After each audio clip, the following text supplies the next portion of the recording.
Good evening. हाँ, good evening.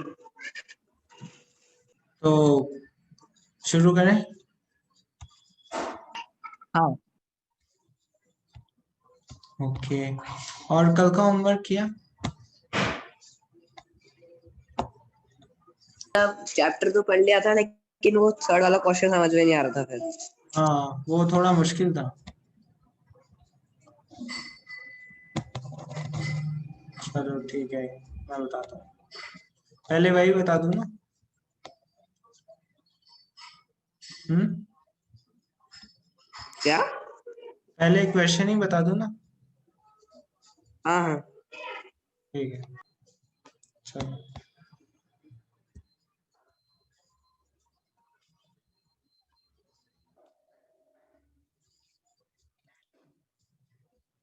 अच्छा,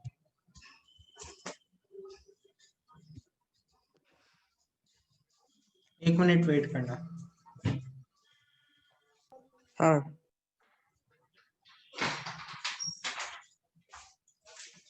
हम्म।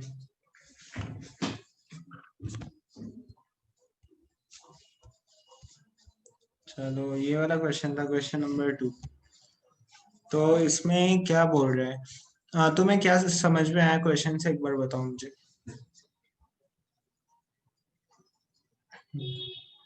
एक फार्मर है और उसका एक स्क्वायर फील्ड है हाँ। और उसकी बाउंड्री है, पूरी टोटल बाउंड्री है 10 मीटर। हाँ। तो मतलब वो 40 सेकेंड्स में 10 मीटर कवर करता है फार्मर। अच्छा, हाँ, ठीक है। तो उसका मतलब डिस्प्लेसमेंट कितना होगा, मतलब 2 मिनट 20 सेकेंड के बाद। नहीं नहीं, ये तुमने क्वेश्चन ही गलत समझा है। तुमने बोला ना 10 मीटर कवर करता है 40 सेकंड के अंदर। तो तुम ध्यान से पढ़ो एक बार question. A farmer moves along the boundary of a square field. एक स्क्वायर फील्ड की बाउंड्री में मतलब वो मूव करता है of side 10 metre in 40 second. मतलब स्क्वायर फील्ड का जो, मतलब जैसे कि मान लो, एक सेकेंड।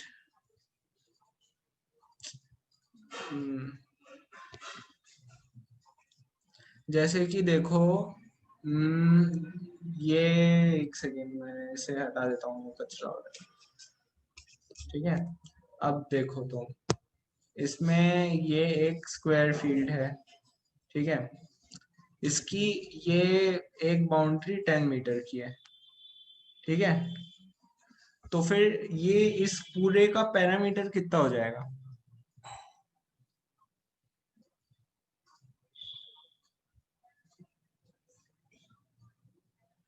मतलब इसकी एक एच की लेंथ 10 मीटर है। ये बोल रहा है, देखो ये लिखा है ना, boundary of a square field of side. ये साइड की लेंथ बता रखी है 10 मीटर। तो फिर साइड की लेंथ, एक साइड की लेंथ 10 मीटर है, तो फिर इस पूरी की पैरामीटर कितनी हो जाएगी? 40 10 40 हो प्लस। जाएगी। तो हाँ 40 इसकी पैरामीटर हो जाएगी। पैरामीटर मतलब बाउंड्री होता है। ये इसकी पूरे की हाँ। बाउंड्री 40 की है। तो फिर ये क्या बोल रहा है, इसने बोल रखा है कि ये पूरी बाउंड्री को 40 सेकेंड्स में कवर कर रहा है, ना कि ये उसे 40 सेकेंड्स में कवर कर रहा है। समझ में आई बात? अच्छा अच्छा, यानी एक साइड को लगभग 10 सेकेंड में कवर कर रहा है वो। एक साइड को 10 सेकेंड में कवर कर रहा है, यही बात है। तो फिर तुमने क्वेश्चन एक तो ये गलती की। अब आगे क्या समझ में आया तुम्हें? क्या पूछा है इसने फिर? कि मतलब उसका डिस्प्लेसमेंट कितना होगा जब 2 मिनट और 20 सेकेंड के बाद। अच्छा, ठीक है। तो फिर देखो, इसमें क्या है, जैसे कि हम कभी भी नहीं दे रखी हो ना, उसकी लोकेशन कहीं दे नहीं रखी है कहाँ है स्क्वायर फील्ड में, तो फिर हम एच से शुरू करते हैं। कोई सी भी एच पकड़ लेते हैं, यहाँ से वो शुरू किया। ठीक है। तो फिर यहाँ से शुरू करता है वो, हमें इतनी बात पता लग गई। हमने ये खुद एज्यूम किया है, और हमेशा यही एज्यूम करना पड़ता है कि एच से शुरू कर रहा है जब कुछ दे नहीं रखा हो। ठीक है। तो फिर आ, अब ये क्या कह रहा है, एक राउंड को, अब तुम्हें यूनिटरी मेथड आता है? Unitary method? हाँ, मैथ्स में पढ़ाते हैं ना यूनिटरी मेथड। हाँ मतलब सुन तो रखा है लेकिन याद नहीं आ रहा। हाँ, इसे बहुत ध्यान से मतलब क्या है ना, नोट कर लेना। मैं तुम्हें एग्जाम्पल से पहले बता देता हूँ, क्योंकि ये बहुत आगे तक बहुत काम आता है। तुम केमिस्ट्री में मोल कॉन्सेप्ट पढ़ते हो, उसमें इससे बहुत जल्दी क्वेश्चन हो जाते हैं अगर तुम्हें ये मेथड आता हो, और बहुत जगह ये काम आता है। तो ये देखो, जैसे कि मैं बोलूं कि 10 बनाना 20 रुपए के हैं, मतलब ऐसे लिखते हैं हम, 10 बनाना 20 रुपए के हैं, तो फिर एक बनाना कितने का होगा? अच्छा, एक बनाना कितने का होगा? उसको डिवाइड कर देंगे। नहीं, देखो देखो, ऐसे शुरुआत करते हैं। 10 बनाना, ये तुम लिख लो साथ साथ, 20 रुपए का, 20 रुपीज, ठीक है। तो एक बनाना कितने का होगा? तो ये निकाल लेते हैं हम, 20/10।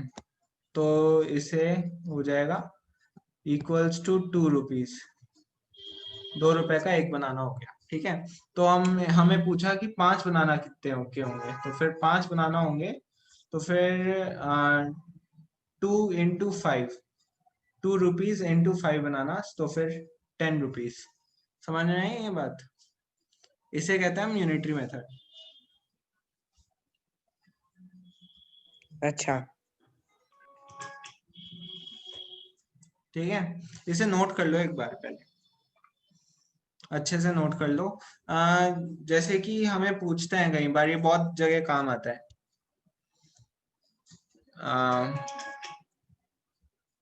तो मैं और अच्छे से एक और एग्जांपल देता हूँ, एक काम करता हूँ। अब जैसे कि अब मैं तुमसे पूछता हूँ, हमें दे रखा है कि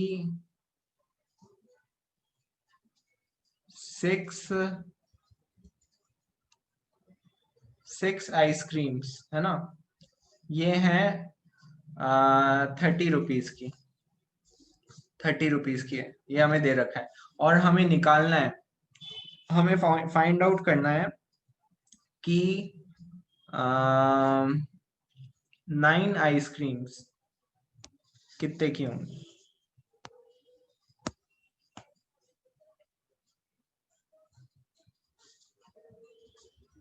तो ये जैसा मैंने प्रोसीजर बताया था ना, उसे देख के भी तुम इसे सॉल्व कर सकते हो। तो ये कर लो, ये तुम्हारा क्वेश्चन है, इसे पहले तुम सॉल्व करो, क्योंकि ये मेथड बहुत आना जरूरी है, तो आगे भी काम आएगा।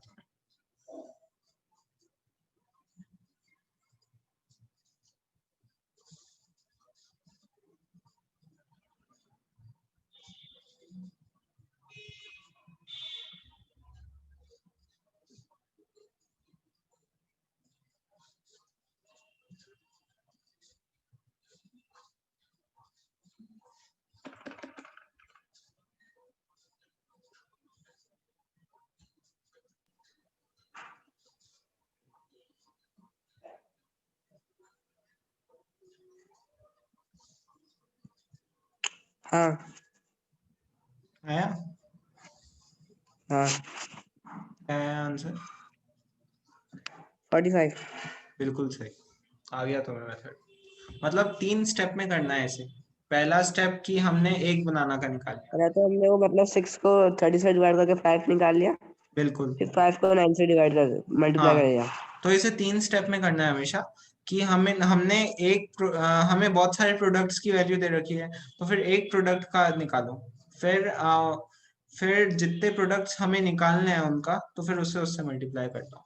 जैसे कि हमें 10 की दे रखी थी, 10 बनाना की, तो हमने एक बनाना का निकाला, तो तो हमें 5 बनाना का हमें निकालना था, फिर 5 से उसकी वैल्यू को मल्टीप्लाई कर दिया।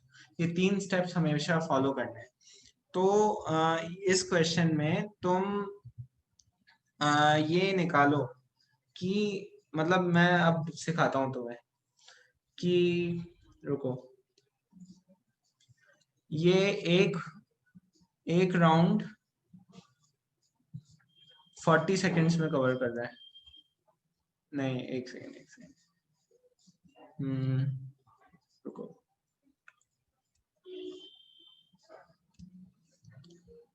देखो, हमें इसमें पहले निकालना क्या है, कितने राउंड कवर कर रहा है, समझ गए?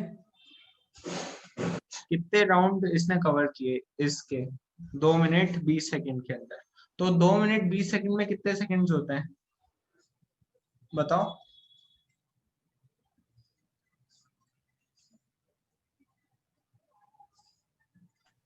140। 140 सेकेंड्स, ठीक है। तो हमें ये डाटा दे रखा है कि ये 40 सेकेंड्स में एक राउंड कवर करता है ना? समझ गए? हाँ। तो एक सेकंड में कितने राउंड कवर करेगा? 1/40 राउंड्स, समझ गए? हाँ। ठीक है। और अब हमें निकालना है कि दो मतलब 140 सेकेंड्स में कितने कवर करेगा। तो फिर 140 सेकेंड्स में ये कवर करेगा 140 इंटू 1/40, समझ गए? या फिर कोई डाउट हाँ। है तो अभी पूछ लो, क्योंकि बहुत इंपॉर्टेंट है। हाँ। हाँ। ठीक है ना? तो इसे जब तुम कैलकुलेट करोगे तो फिर आएगा आंसर हमारे पास 3.5 राउंड्स, समझ गए? हाँ 7/2। हाँ, 7/2 मतलब 3.5 राउंड्स। मतलब उसने 3 हाँ। राउंड ऐसे कवर किए, ये यहाँ से चला फिर ये यहाँ पे आए एक राउंड, फिर यहाँ से चला फिर वापस यहाँ पे, यहाँ से चला वापस यहाँ पे, तो ये तो 3 राउंड हो गए ना। तो फिर आधा राउंड और हुआ, तो फिर ये यहाँ से चला यहाँ पे पहुंचा है, क्योंकि यही आधा राउंड हुआ। तो फिर इसकी ये इनिशियल पोजीशन थी और ये इसकी होगी फाइनल पोजीशन, समझ गए? हाँ। अच्छे से समझ गए ना? तो अब ये इसकी फाइनल पोजीशन हो गई। तो फिर हमें ये डिस्टेंस निकालनी है, इन दोनों के बीच में distance. This will be the displacement. तो फिर डिस्प्लेसमेंट निकालने के लिए ये 10 मीटर समझ गए, और ये अब तुम निकालो, डिस्प्लेसमेंट तुम निकालो।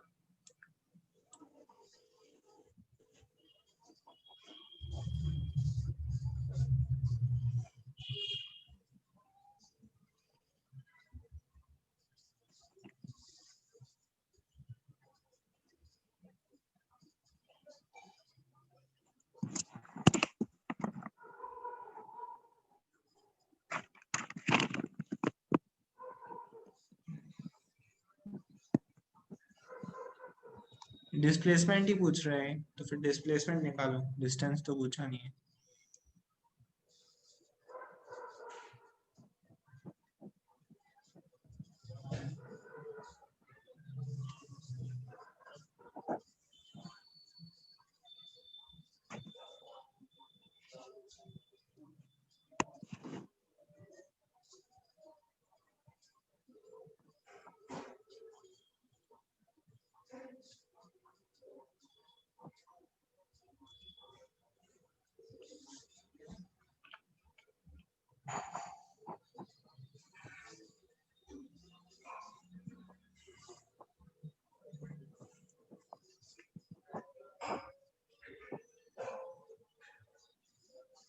निकला?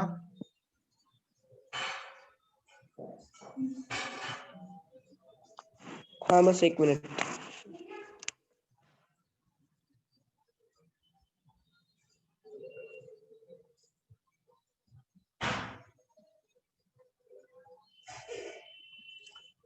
वो इसमें क्या है ना, अंडर रूट का प्रॉब्लम रहेगा, तो फिर अगर सॉल्व नहीं हो रहा हो पूरा तो बता देंगे।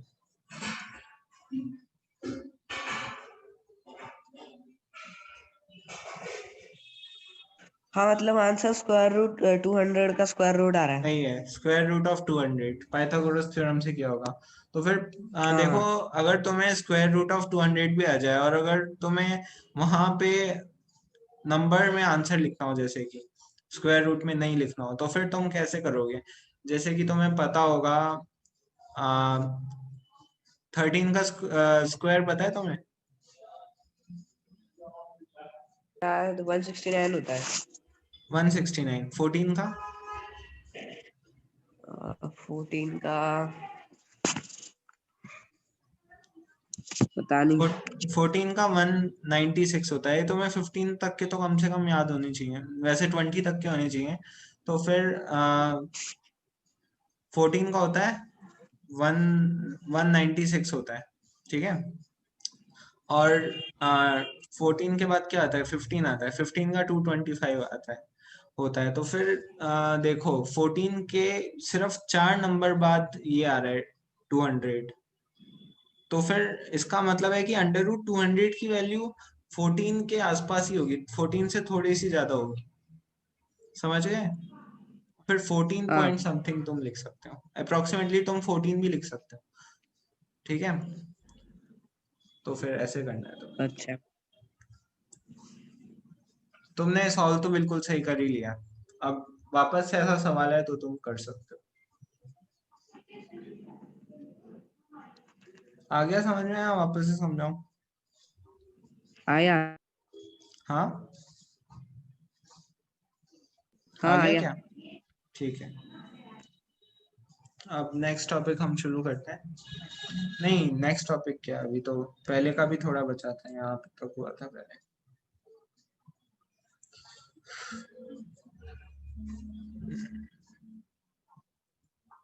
यहाँ पे थे। Consider the example given in the figure 8.1. For the motion of the object O to A, the distance covered is 60 kilometer and the magnitude of displacement is also 60 kilometer. Figure 8.1 ये है। तो इसमें क्या बोल रहा है, the motion of object O to A, O to A is 60 kilometer, हाँ, and distance is also 60 kilometer। समझ में आ गई ये बात? मतलब ये बोल रहा है कि O से लेकर A तक, मतलब कोई बंदा अगर O से शुरू होता है और A तक जाता है तो उसकी डिस्टेंस क्या होगी, कितनी डिस्टेंस ट्रेवल की उसने?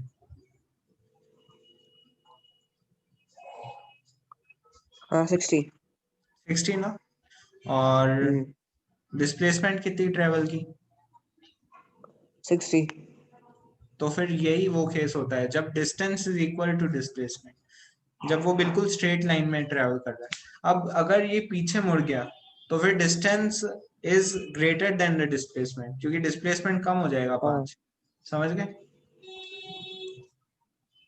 तो during its motion from O to A and back to B, the distance covered equals to 60 kilometre plus 25 kilometre equals to 85 kilometre. ये तो समझ में आता ही है। जब हम O से A से B जाते हैं तो फिर ये 60 किलोमीटर, इसके बाद ये 25 किलोमीटर और जुड़ गया इसमें डिस्टेंस में। और अगर हम डिस्प्लेसमेंट निकालें तो 25 किलोमीटर 60 में से माइनस हो जाएगा, क्योंकि डिस्प्लेसमेंट तो यही हुआ ना, इनिशियल और फाइनल पोजीशन के बीच में डिस्टेंस जो है, फिर O और A के बीच में डिस्टेंस तो इतना ही होगा। समझ गए ये बात?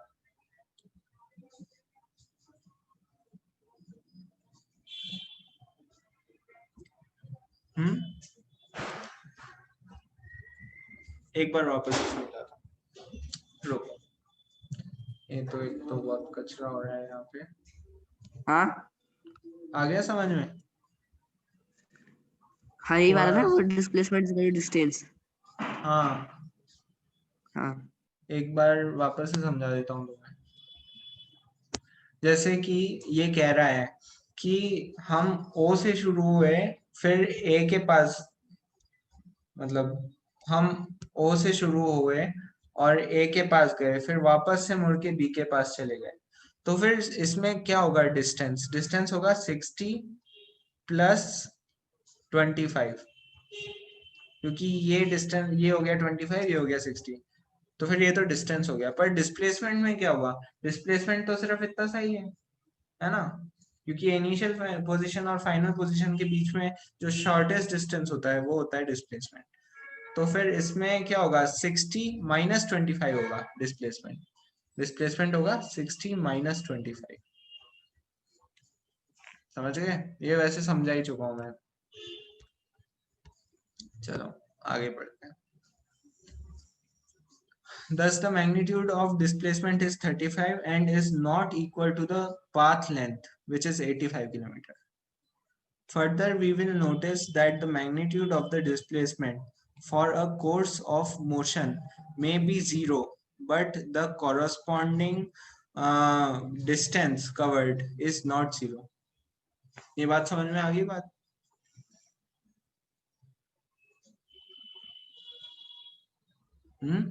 हाँ मैं तुम्हें कल बता ही चुका था कि जैसे तुमने ट्रायंगल वाला केस लिया, तो फिर हम उसी पोजीशन से चले थे, फिर उसी पोजीशन पे पहुंच गए, तो डिस्प्लेसमेंट कभी भी जीरो हो सकता है, पर distance can never be zero.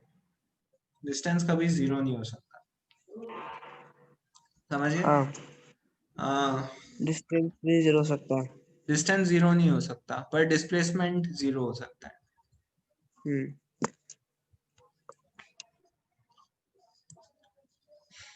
If we consider the object to travel back to O, the final position coincides with the initial position,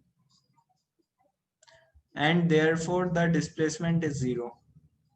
वही बात है, इसने बोला कि हम O से चालू हुए और वापस से O पे पहुंच गए, मतलब O से C गए, फिर B गए, फिर A गए, फिर वापस से B गए, फिर C गए, फिर वापस से O गए, तो फिर डिस्प्लेसमेंट तो जीरो हो गया, क्योंकि फाइनल और इनिशियल पोजीशन दोनों एक ही पॉइंट पे. पर डिस्टेंस तो डबल हो जाएगा ना. यहाँ पे 60 इतना चला और वापस से यहाँ पे 60 चला, तो फिर 120 हो गया डिस्टेंस. यही लिखा है देखो, 120 किलोमीटर हो गया डिस्टेंस, बल्कि डिस्प्लेसमेंट जीरो हो गया इस केस में. समझे? हाँ. Two different physical quantities, the distance and the displacement, are used to describe the overall motion of the object and to locate the final position and the references of its initial position. ठीक है? कुछ खास नहीं है.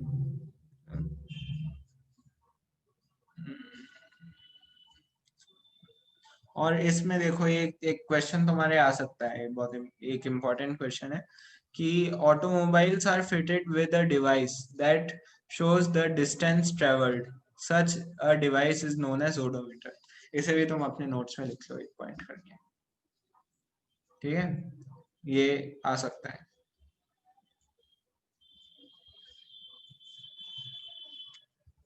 जब लिख लो तब बताया.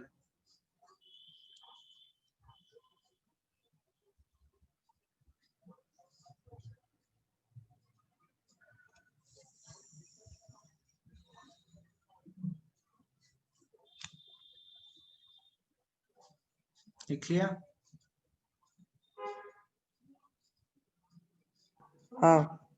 ठीक है, चलो आगे बढ़ते हैं. अब नेक्स्ट टॉपिक शुरू करने से पहले मैं थोड़े और प्रश्न, चलो एक सेकंड में देखता हूँ, क्वेश्चंस मिलते हैं तो मैं करा देता हूँ.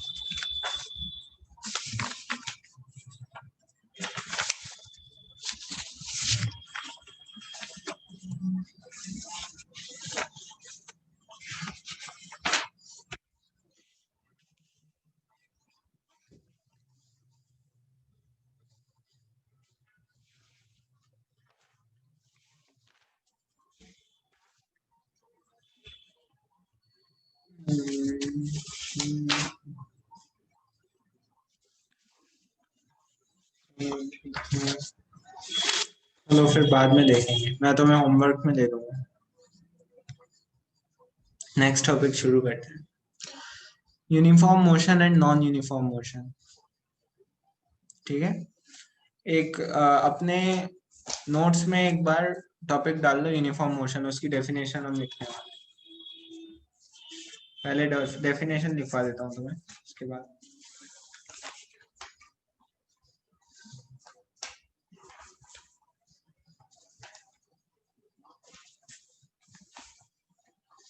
डाल लिया. हाँ. तो लिखो definition. When a body covers equal distances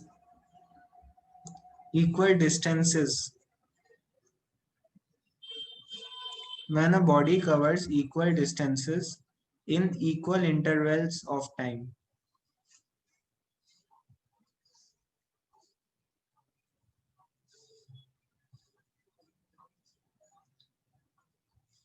In a particular direction.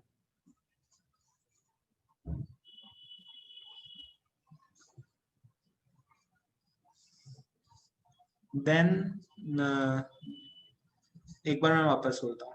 When a body covers equal distances in equal intervals of time in a particular direction, the body is said to be in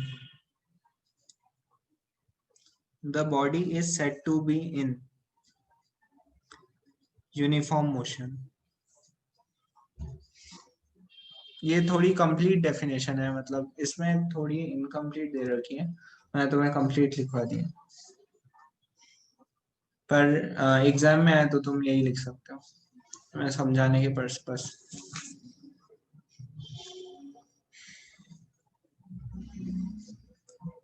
इसका मतलब ये हुआ कि एक तो जो motion होना चाहिए वो स्ट्रेट लाइन मोशन होना चाहिए. यूनिफॉर्म मोशन वो होगा जो एक तो स्ट्रेट लाइन मोशन होगा, क्योंकि डायरेक्शन सेम होनी चाहिए हमेशा, और ऊपर से यूनिफॉर्म मोशन के अंदर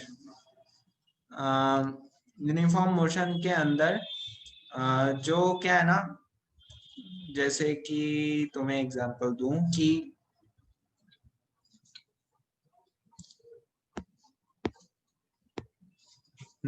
ये एग्जांपल यहाँ पे दे रखा है, जैसे कि 9:30 बजे, मतलब देखो ये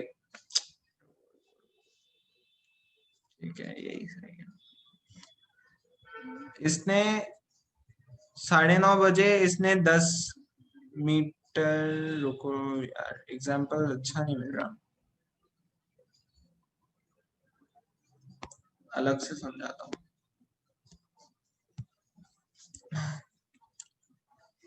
यूनिफॉर्म मोशन वो होता है जैसे कि 1 सेकंड में 1 मीटर ट्रेवल कर रहा है, तो फिर हर सेकंड में वो 1 मीटर ही ट्रेवल करेगा.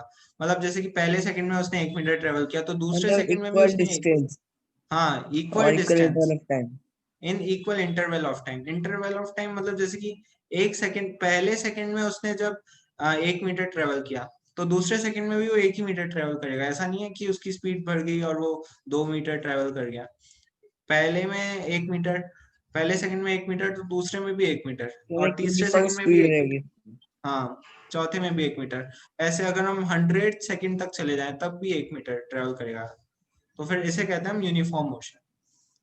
इक्वल डिस्टेंस हो गया 1 मीटर, जैसे कि मान लो in equal interval of time, interval हमने मान लिया 1 सेकंड, तो फिर equal distance in equal interval of time. समझ गए बात? हाँ. तो ये डेफिनेशन याद रखना, और हम पढ़ते हैं. Consider an object moving along a straight line. let it travel 50 kilometers in first hour. ठीक है ना? फिर 50 kilometre more in second hour, 50 kilometre in the third hour, and 50 kilometre in fourth hour. तो हो गया ना ये. पहले घंटे में उसने 50 किलोमीटर, दूसरे घंटे में भी उसने 50 किलोमीटर, तीसरे घंटे में भी उसने 50 किलोमीटर, चौथे घंटे में भी 50 किलोमीटर. तो ये हो गया यूनिफॉर्म मोशन, क्योंकि equal distance in equal interval of time. समझ गए? इंटरवल हो गया इसमें 1 घंटे का, और इक्वल डिस्टेंस 50 किलोमीटर. जैसे कि मैं बताऊं, चलो ठीक है, अभी तो आगे बढ़ते हैं. An object covers equal distance in equal interval of time. It is said to be in uniform motion. ठीक है? The time interval in this motion may be small or big. वही टाइम इंटरवल स्मॉल भी हो सकता है, जैसे कि मैंने बोला था 1 सेकंड भी ले सकता है और 1 घंटा भी ले सकता है, स्मॉल भी हो सकता है, बिग भी हो सकता है, ठीक है। In our day-to-day life, we come across motions where objects cover unequal distances in equal interval of time. For example, a car is moving on a crowded street or a person is jogging in a park. मतलब हम ज्यादातर जो भी चीजें देखते हैं वो non uniform motion होता है, मतलब unequal distance in equal interval of time. समझ गए? हाँ, इंटरवल तो जैसे जो ट्रक ट्रक वगैरह है। हाँ, वो ट्रैफिक में है तो फिर कभी उसकी स्पीड तेज होगी फिर धीरे हो जाएगी। तो कभी तो कभी वो 1 मिनट में 10 मीटर चलेगा और कभी ऐसा टाइम आएगा कि 1 मिनट में सिर्फ 1 ही मीटर चल पा रहा है। तो फिर इक्वल इंटर मतलब अनइक्वल डिस्टेंस हो गया ना, इक्वल इंटरवल ऑफ टाइम। हाँ, फिर इसलिए नॉन यूनिफॉर्म, जितने भी हम ज्यादातर मोशंस देखते हैं वो नॉन यूनिफॉर्म ही देखते हैं। नॉन यूनिफॉर्म मोशन की डेफिनेशन होगी कि unequal distance in equal interval of time. ये ध्यान रखना कि कई बच्चे क्या है ना, सोचते हैं नॉन यूनिफॉर्म है तो फिर सब कुछ अनइक्वल होगा, पर हमें इंटरवल जो टाइम इंटरवल है वो तो इक्वल ही रखना पड़ेगा। अनइक्वल डिस्टेंस होगा पर इक्वल इंटरवल ऑफ टाइम होगा। समझ गए? हाँ। नहीं तो कोई बोले कि 1 घंटे में कोई 10 मीटर ट्रेवल कर रहा है, उसके बाद अगले 2 घंटे में फिर वो 10 मीटर ट्रेवल कर रहा है, नॉन ये यूनिफॉर्म मोशन थोड़ी ना टाइम हुआ। इंटरवल चेंज नहीं हो सकता, 2 घंटा नहीं हो सकता। Hmm, this will be non uniform motion की मान लो जैसे कि 1 मिनट में कोई जैसे एक कार चली, ठीक है ना, उसने 1 मिनट में 10 मीटर ट्रेवल किया, पर दूसरे मिनट मतलब हाँ, नहीं रुको, अगले 2 मिनट में उसने उसने वापस से 10 मीटर ट्रेवल किया।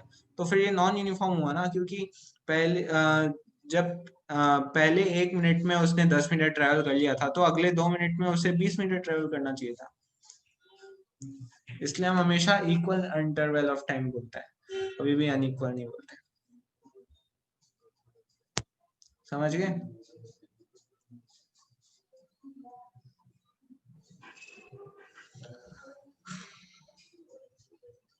अब ये बोल रहा है look at the situations given in the figure 8.2।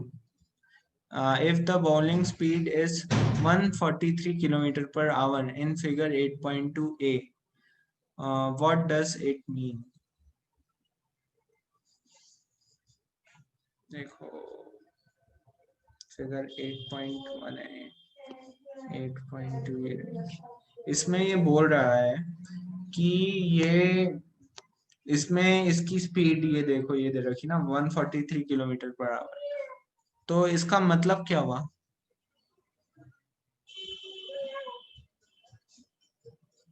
यानी उस बॉल की स्पीड इतनी है कि मतलब वो 1 घंटे में 143 किलोमीटर कवर कर सकती है। बिल्कुल सही।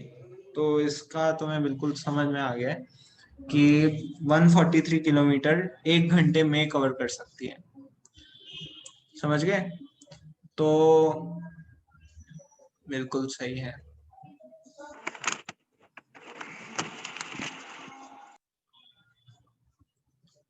देखो स्पीड का मतलब यूनिट्स क्या है, किलोमीटर पर आवर, है ना। स्पीड की यूनिट्स होती हैं kilometre per hour, kilometre by hour, ये होती है स्पीड की यूनिट्स। तो किलोमीटर किसकी यूनिट है? क्या हम्म, मतलब? मतलब स्पीड की यूनिट होती है किलोमीटर पर आवर, है ना, हाँ, मतलब या फिर मीटर पर सेकंड। तो फिर किलोमीटर किसकी यूनिट है? स्पीड की। नहीं, किलोमीटर डिस्टेंस की यूनिट है। ये देखो, ये अच्छा अच्छा, हाँ। डिस्टेंस की, और आवर टाइम की यूनिट है। तो जब अच्छा भी अच्छा, समझ में आ तुम्हें, गया। हाँ, जब भी तुम्हें क्या है ना, किसी की यूनिट निकालनी हो तो उसका फॉर्मूला याद कर लो, speed equals to distance upon time. वो डिस्टेंस है ना, डिस्टेंस की यूनिट क्या होती है, किलोमीटर या फिर मीटर, और टाइम की यूनिट क्या होती है, आवर या फिर सेकंड, फिर किलोमीटर पर आवर। तो तुम यूनिट से फॉर्मूला निकाल सकते हो और फॉर्मूला से यूनिट निकाल सकते हो, ये बहुत अच्छी टेक्निक है, बता रहा हूँ।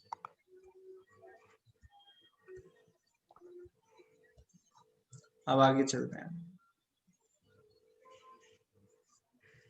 अब इसने आगे पूछा है, what do you understand from the sign board in figure 8.2b।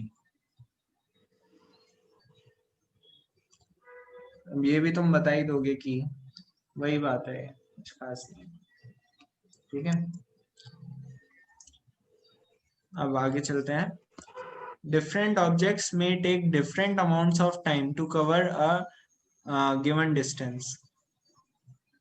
ठीक है, बताइए, सेम और डिस्टेंस जैसे को कोई कवर बाइक करने है के तो लिए। उसको टाइम टाइम लगेगा, और जैसे अगर कोई ट्रेन है तो मतलब जैसे बाइक है तो उसको ज्यादा टाइम लगेगा, ट्रेन है तो कम बिल्कुल, टाइम लगेगा। बिल्कुल सेम डिस्टेंस कवर करने में अलग अलग चीजों को अलग अलग टाइम। बिल्कुल सही। अब आगे चलते हैं। Some of them move fast and some move slowly. ठीक है, the rate at which the object move can be different. Also the rate क्या होता है ना, रेट, जहाँ पे भी रेट है ना तो तुम उसे स्पीड से कंपेयर कर सकते हो, रेट एट विच। ठीक है ना, रेट को तुम स्पीड से कंपेयर कर सकते हो। तो फिर रेट या फिर speed at which the object move can be different. Also different objects can move at same rate. ठीक है ना, तो फिर one of one of the way of measuring the rate of motion of an object is to find out the distance traveled by the object in unit time। मतलब यही है कि किसी भी किसी भी ऑब्जेक्ट का अगर हमें रेट ऑफ मोशन निकालना है, मतलब कितनी स्पीड से चल रहा है वो, तो फिर स्पीड निकालने के लिए हम क्या करेंगे कि एक यूनिट टाइम, मतलब 1 घंटा भी ले सकते हैं। यूनिट का मतलब क्या होता है, वन। ठीक है ना, यूनिट का होता है, यूनिट का मतलब होता है वन हमेशा। ये तुम लिख लो, बहुत कम आएगा। यूनिट का मतलब होता है वन। ठीक है, तो यूनिट टाइम का मतलब 1 घंटा भी हो सकता है, 1 सेकंड भी हो सकता है। तो अगर हमने यूनिट मान लो ले ली सेकंड, 1 सेकंड में कोई ऑब्जेक्ट कितना ट्रेवल करता है, तो इससे हमें उसकी स्पीड पता चल जाएगी। समझ गए? हाँ। 1 सेकंड में, 1 सेकंड में कोई कितना ट्रेवल करता है, उससे हमें कितना, उससे हमें उसकी स्पीड पता चल जाएगी। या फिर 1 घंटे में कोई कितना ट्रेवल करता है, उससे हमें पता चल जाएगी उसकी स्पीड। समझ गए? हाँ। चलो फिर आगे चलते हैं।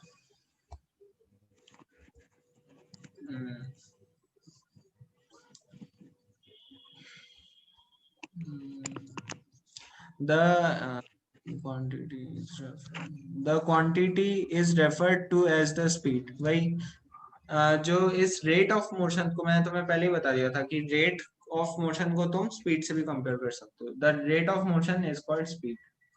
तुम्हारी एनसीईआरटी में डेफिनेशन लिखी हुई है, the distance travelled by the object in unit time is called speed. ये जब भी डेफिनेशन अगर तुम्हें फ्रेम करनी हो किसी भी की भी, तो फिर तुम उसका फॉर्मूला पकड़ लो। क्या फॉर्मूला दे रखा है, speed equals to distance upon time. तो फिर इसे हमें बस डेफिनेशन में लिखना है।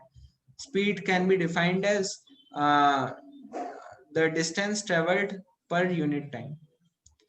ठीक है ना, डिवाइड को हम पर हाँ। यूनिट लिखते हैं। ठीक है ना, जब भी डिवीजन का साइन आ जाए फिर पर यूनिट लिखते हैं। तो फिर speed can be defined as distance per unit time, upon time. Distance travelled per unit time. ठीक है, हम्म। तो फिर आगे चलते हैं। The SI unit of speed is metre per second. ठीक है, SI unit, MKS unit is the SI, हम इसे स्टैंडर्ड यूज करते हैं MKS। तुम्हें पता है MKS क्या होता है? हम्म। ऐसे एक सिस्टम होता है फिजिक्स में, हाँ, MKS एक सिस्टम होता है, मीटर CGS और MKS। किलोमीटर सेकंड, ऐसा कुछ होता है शायद, हाँ, metre kilometre metre, second. KG, second, ये सब SI यूनिट जो भी हम यूज करते हैं वो MKS के अंदर यूज करते हैं। सारी SI यूनिट्स हम MKS सिस्टम में यूज करते हैं, MKS। तो फिर M से हो जाएगा मीटर, मीटर, K से केजी, ये वेट के लिए है ना, और S से सेकंड। तो फिर ये हो जाएंगी, ये सारी SI यूनिट्स होती है।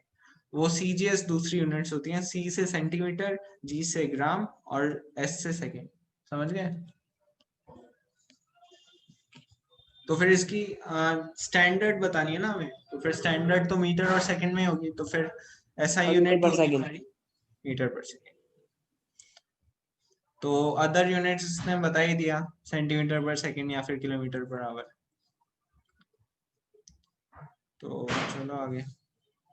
सेंटीमीटर पर सेकंड तक अभी काम ही बड़ी मुश्किल से आती है।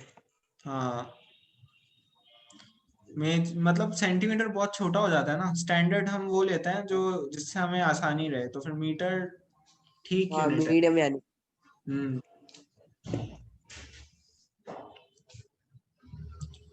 तो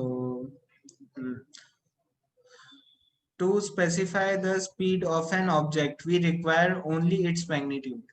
तो इसने क्या बोला अभी, कि हमें उसकी स्पीड अगर ऑब्जेक्ट की चाहिए तो हमें सिर्फ उसका मैग्नीट्यूड चाहिए। तो तुम बताओ कि स्पीड कौन सी क्वांटिटी है, स्केलर या फिर वेक्टर? मैंने तुम्हें कल पढ़ाया था।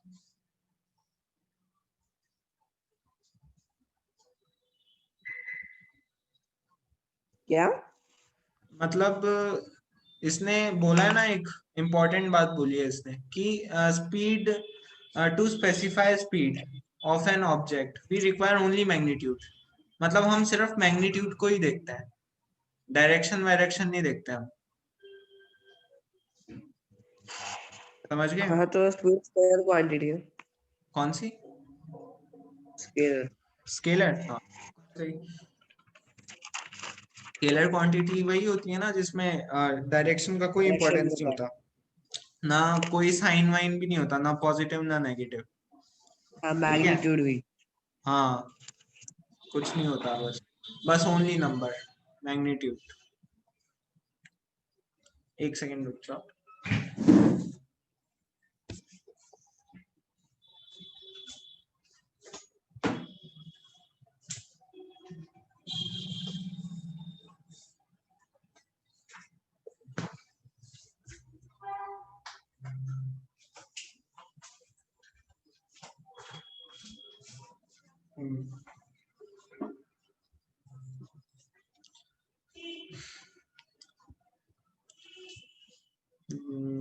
The speed of an object need not, हाँ यहाँ से है ना, the speed of an object need not to be constant in most cases, speed will be in non uniform motion. देखो, यूनिफॉर्म मोशन की डेफिनेशन क्या होती है कि equal distances in equal interval of time. तो फिर इसका मतलब क्या हुआ, यूनिफॉर्म मोशन में कांस्टेंट स्पीड रहेगी हमेशा। ये मतलब समझ में आता है? कांस्टेंट यानी वही यूनिफॉर्म यानी। मतलब यूनिफॉर्म की क्या डेफिनेशन है यूनिफॉर्म मोशन की, कि equal distances in equal interval of time. तो फिर इसका मतलब क्या है, उसकी हमेशा स्पीड सेम रहेगी। यूनिफॉर्म मोशन में हमेशा स्पीड सेम रहेगी, चाहे कोई भी पॉइंट उठा लो, स्पीड हमेशा सेम हाँ। रहेगी। समझ में आ गई ये बात, या फिर मैं हाँ, एक्सप्लेन जैसे करूँ? अगला 5 मीटर पर सेकंड है तो 5 मीटर पर सेकंड ही रहेगी। हाँ, मतलब 5 मीटर ही हर सेकंड में 5 मीटर ट्रेवल करेगा, उससे ज्यादा नहीं करेगा ना उससे कम करेगा कभी। तो फिर इसलिए स्पीड हमेशा कांस्टेंट रहेगी। समझ में आ गई बात? हम्म हाँ या फिर थोड़ा और एक्सप्लेन कर देता हूँ, एक काम करता हूँ। ये टेबल देख रहे हो, इसमें आ, ये बताओ किस टाइप का मोशन है, पहला जो रो दिख रही है।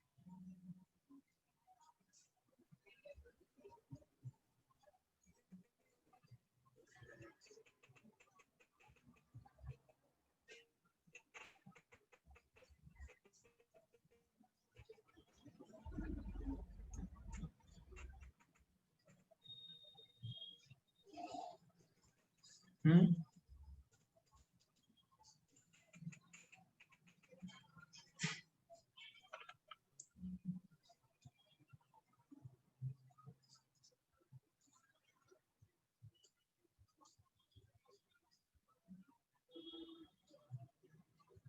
किस टाइप का मोशन है ये ऑब्जेक्ट ए का, यूनिफॉर्म है या नॉन यूनिफॉर्म?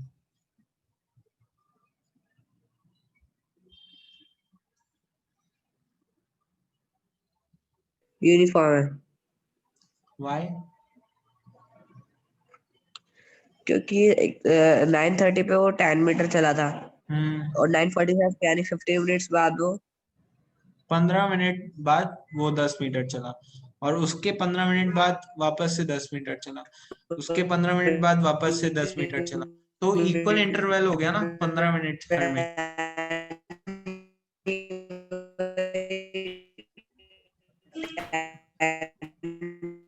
आवाज क्लियर नहीं आ रही है तुम्हारी।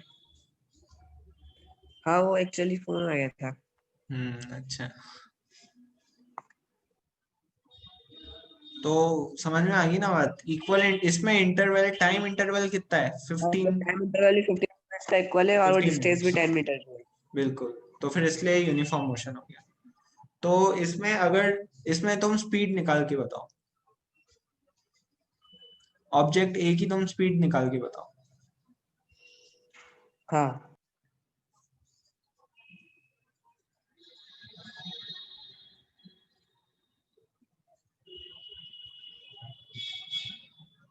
और 2/3 2/3, हाँ सही। कैसे निकाली? वो स्पीड का फॉर्मूला डिस्टेंस अपॉन टाइम, हाँ वो 10/50। मैं एक बार बता देता हूँ, ठीक है। जैसे कि हमें जैसे कि वो स्पीड निकालनी है, तो फिर कोई भी दो पॉइंट्स चूज कर लो। एक ये पॉइंट, जैसे तुम बोलो जो चूज कर ले, जैसे मान लो ये वाला पॉइंट चूज कर लिया हमने एक, ठीक है। उसके बाद हमने, चलो लास्ट वाला पॉइंट चूज क्योंकि कर लिया। यूनिफॉर्म मोशन में सब कुछ इक्वल ही होता है। हाँ वो तो इक्वली होता है, पर हमने पहला चूज कर लिया, लास्ट चूज कर लिया, ठीक है। तो फिर इसने इतनी देर में कितना डिस्टेंस ट्रेवल किया, तो फिर डिस्टेंस, एक सेकेंड,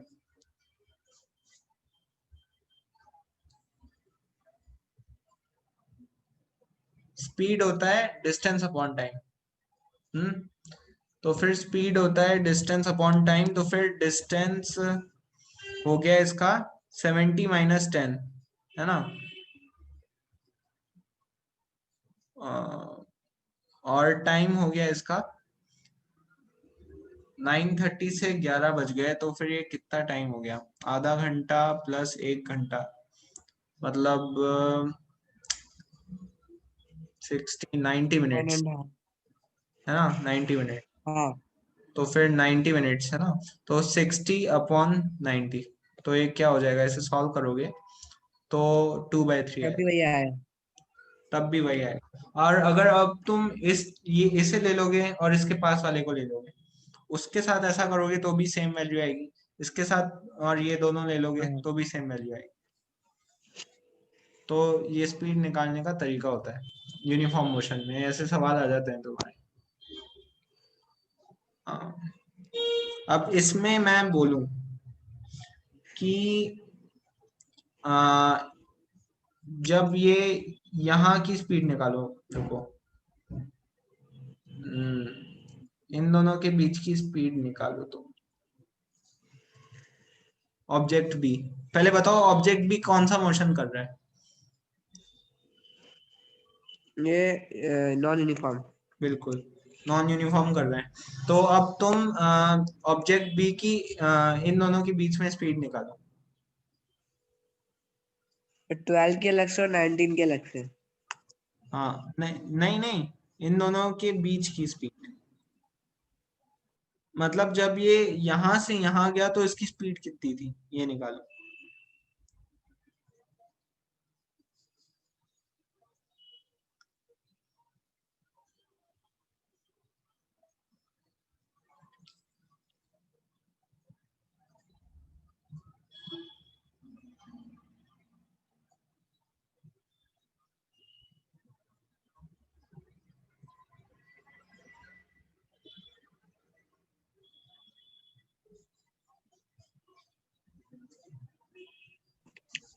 जब वो मतलब 12 मीटर पे था तब तो उसकी स्पीड थी 4/5 मीटर पर सेकेंड। और जब वो 19 मीटर पे आया तब उसकी थी 19/15 मीटर पर सेकेंड। नहीं, ये सही तो नहीं है। अ, रुको। 12 मीटर एक इस, मतलब मैं तुमसे ये नहीं पूछा है कि इन दोनों के बीच में स्पीड निकालनी है, समझे? मतलब जब यहां से लेकर यहाँ पे गया वो, तो फिर इस दौरान उसकी स्पीड कितनी थी?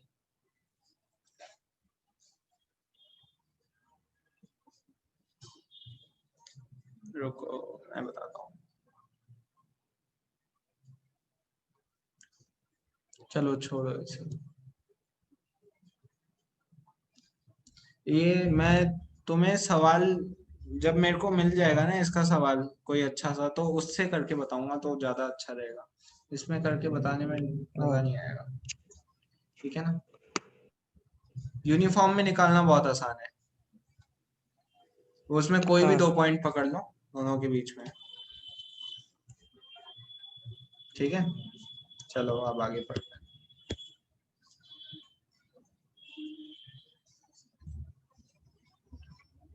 मतलब हाँ, इसमें मैं बता देता हूँ। अब जो नॉन यूनिफॉर्म मोशन होता है, ज्यादातर जब जो भी हम चीजें देखते हैं वो नॉन यूनिफॉर्म मोशन ही कर रही होती हैं। जैसे हम कार चला रहे हैं, तो फिर कार चला रहे हैं तो ऐसा तो नहीं है कि हम पूरे टाइम एक ही स्पीड पे चलेंगे। बीच बीच में दूसरी कारें आती हैं तो टक्कर नहीं हो जाए इसलिए हमें हाँ, कभी ट्रैफिक कभी जाम भी हो सकता है। स्पीड, हाँ, धीरे भी करनी पड़ती है, कभी तेज भी करनी पड़ती है। पर ऐसा हम बोल सकते हैं कि ज्यादातर टाइम हमारी एक ही स्पीड रहती है, पर ऐसा नहीं बोल सकते कि हमेशा हमारी स्पीड एक ही रहती है। हाँ, तो फिर जैसे मतलब इसलिए हाईवे पे ऐसा हो सकता है कि थोड़ी देर के लिए सेम रहे। हाँ, हाईवे पे हो सकता है ऐसा, पर फिर भी वो पूरे टाइम नहीं रहता ना। थोड़े टाइम बाद फिर हमें हाँ करनी पड़ जाती है धीरे। तो फिर इसलिए हमने बनाई कि हमें फिर स्पीड ही डिसाइड नहीं होगी। हमें पूछे कि अगर कोई कि तुमने हाईवे पे कितनी स्पीड पे चलाई गाड़ी, तो फिर हम तो बताएंगे हमारी इतनी सारी स्पीड पे होगी गाड़ी। तो फिर हमें बताना है किसी को कि हमने कितने स्पीड पे चलाए। तो हम सबका एवरेज करके बताएंगे कि हमने एवरेज कितने स्पीड पे चलाई गाड़ी। समझे? हाँ, तो वो एवरेज स्पीड का फॉर्मूला ही वही है, बस एवरेज आ जाता है इसमें फाइनली। हाँ, बस एवरेज आ जाता है। पर उसमें ये भी बात ध्यान रखो कि total distance upon total time आ जाता है। समझे? हाँ तो फिर इसमें अब तुम एक काम कर सकते हो कि इसमें तुम जो नॉन यूनिफॉर्म मोशन है इसके अंदर ज्यादातर ये वो एवरेज स्पीड ही पूछते हैं नॉन यूनिफॉर्म में। कभी भी वो ऐसे कम ही पूछते हैं वैसी स्पीड। तो इसमें तुम हाँ, क्योंकि जो, मतलब मुश्किल होता है वो एकदम फिक्स निकालना। हाँ, तो तुम बी ऑब्जेक्ट बी की एवरेज स्पीड निकाल के बताओ।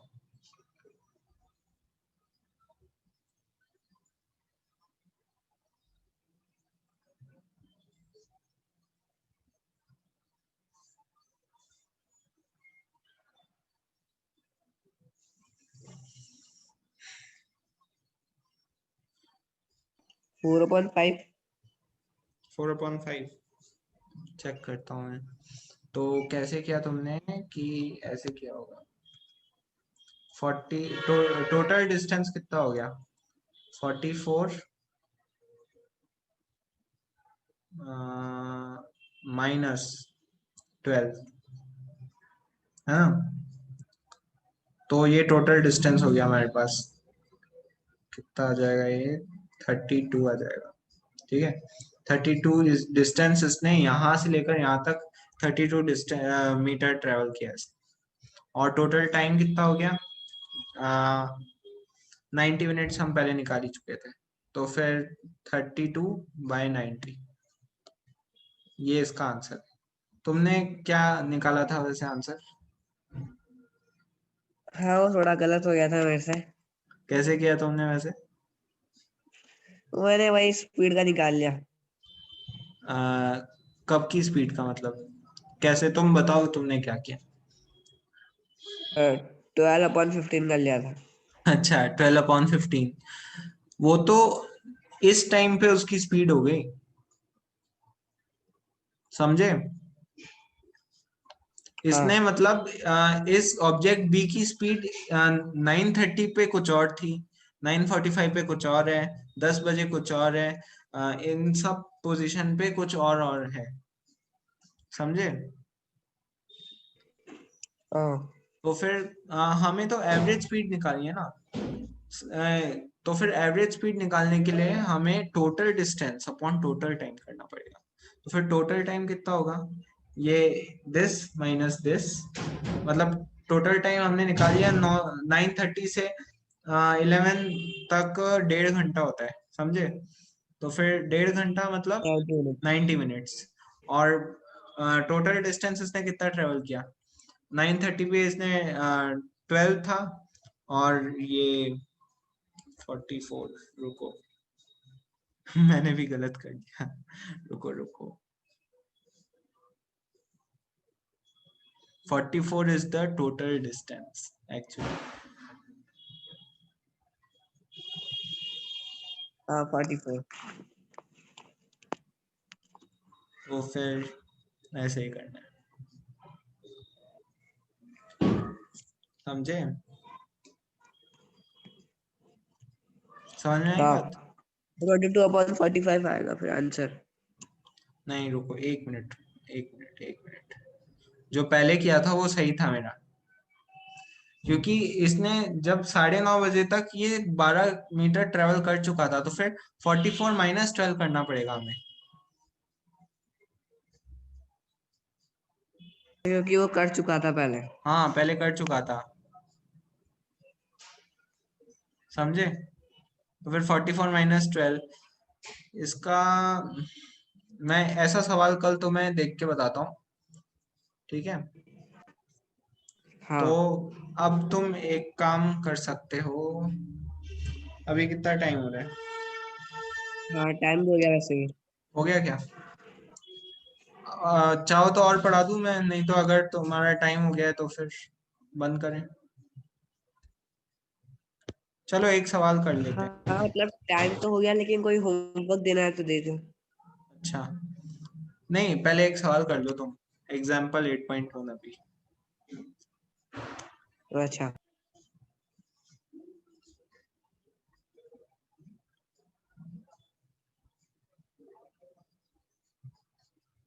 एग्जाम्पल 8.1 में। ये एग्जाम्पल 8.1 है ना, ये दिख हाँ रहा है हाँ तुम्हें, ये वाला, अच्छा ये वाला एग्जाम्पल। इसका सोल्यूशन मैं छुपा देता हूँ, तो सोल्यूशन देख लिया तो क्या मतलब रहेगा, ठीक है ना? ये एग्जाम्पल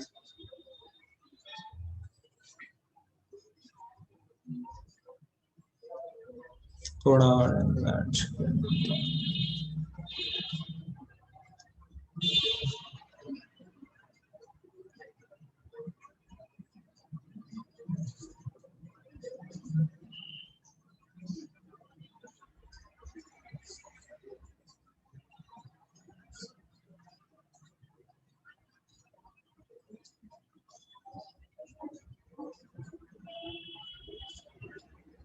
हाँ 16/3 आएगा आंसर। 16/3 नहीं, नहीं रुको, 16/3 सही है, बिल्कुल सही, सही हाँ किया। थोड़ा आगे सॉल्व कर दिया मैंने। तो बिल्कुल सही किया, कैसे किया होगा तुमने, मैं बता देता हूँ।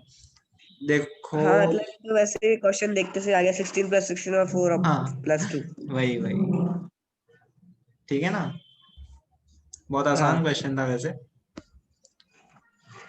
फिर मैं तुम्हें एक काम करूंगा, होमवर्क तुम्हें मैं व्हाट्सएप कर दूंगा, ठीक है। हाँ फिर कल करके लाना। कितने क्वेश्चन दूं मैं? हाँ 2-3। 2-3, 5 चल जाएंगे, या फिर 2-3? हाँ देख लेना मतलब। ठीक है, मैं 5 क्वेश्चन दे सकता हूँ मैं, मतलब कल करके ठीक है। लाना, ठीक है। तुम्हें अगर स्लो लग रहा हो तो मैं फास्ट पढ़ाऊं, या फिर अगर फास्ट लग रहा हो तो स्लो पढ़ाऊं, बताओ। नहीं मतलब ठीक चल रहा है। ठीक चल रहा है ना? अगर ऐसा हो कि हाँ कोर्स धीरे चल रहा हो ऐसे, तुम्हारे अभी वहां पे तो हाँ बस शायद एक्चुअली मेरे को बस इसमें इक्वेशंस में जो न्यूमेरिकल्स होते हैं ना बस। हाँ, हाँ प्रॉब्लम आती होगी ना, तो न्यूमेरिकल तो हाँ मैं करा दूंगा बहुत अच्छे से, मैं तुम्हें न्यूमेरिकल की होमवर्क दूंगा, ठीक है ना, कि हाँ ठीक है। और जो नहीं आएंगे तो कोई प्रॉब्लम नहीं है, कल पूछ लेना, ठीक है। और बस। ओके।